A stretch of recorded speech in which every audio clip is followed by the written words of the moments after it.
ఓం నమ శివాయ హర మహాదేవ శంభో శంకర.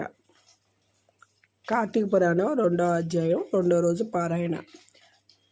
సోమవార వ్రత మహత్యం. శ్లోకం.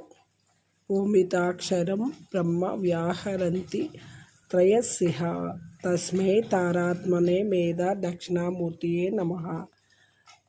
జనక మహారాజా, ఇంతవరకు నీకు కార్తీక మాసం నందు ఆచరించవలన విధిక్రమం మాత్రం తెలియజేస్తుంది.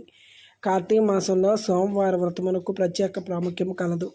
కాన సోమవార వ్రత విధానమును దాని మహిమను గురించి వివరించును. సావధానుడై ఆలకించుము.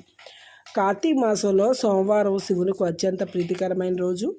ఆ రోజున స్త్రీ కానీ పురుషుడు కానీ ఏ జాతి వారైన రోజంతా ఉపవాసం ఉండి నదీ స్నానం చేసి తమ శక్తి కొలది దానధర్మములు చేసి నిష్ఠతో శివదేవునికి బిల్వపత్రములతో అభిషేకం చేసి సాయంకాలం నక్షత్ర దర్శనం చేసిన తర్వాత పూజింపవలెను.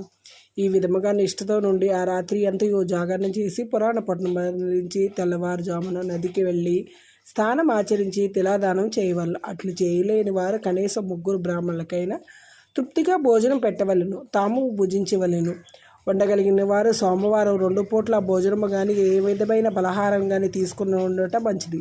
ఇట్లు కార్తీక మాసం ముందు వచ్చు సోమవార వ్రతం చేసిన ఎడల పరమేశ్వరుడు కైలాస ప్రాప్తి కలిగించి శివ సన్నిధికి చేరును. భర్త లేని వితంతువు సోమవార వ్రతం ఆచరించి శివ పూజ చేసిన సో కైలాస ప్రాప్తియు, విష్ణు పూజ చేసిన సో వైకుంఠ ప్రాప్తియు నన్ను.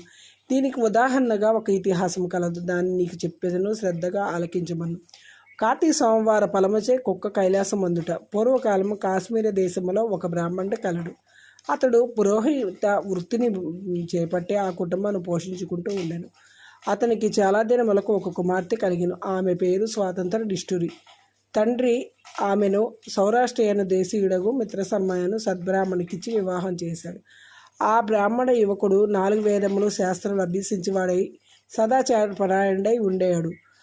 అతను భూతదయ కలిగిన వాడు, నిత్య సత్యవాది, నిరంతరం భగవన్ నామస్మరణ చేయవాడును. అవుడిచే లోకులెల్లరూ అతని అపర బ్రహ్మ అని కూడా చెప్పుకున్నాడు. ఇటువంటి ఉత్తమ భార్యగు నిష్ఠుడి ఎవర గర్వముతో కన్నో మిన్నో గానక పెద్దలను దూషించు, అత్తమామలను భర్తను తిట్టుచు గొట్టుచు రక్కుచు పురుష సాంగత్యం గలదై వ్యభిచారిని తన ప్రియులు తెచ్చిన తిరుమండారములు బట్టలు పువ్వులు దర్శించి దుష్టురాలై తిరుగుచుండగా వంశమును అప్రతిష్ఠ తెచ్చుచున్నదని అత్తమామల ఆమెను ఇంటి నుండి వెళ్ళగొట్టింది. కానీ శాంతస్వరూపునైన ఆమె భర్త ఆమె అంద అభిమానం పోక ఆమె ఎంత నీచ కార్యములు చేసినా సహించి పొమ్మనక విడువక ఆమెతోడనే కాపురం చేయొచ్చు.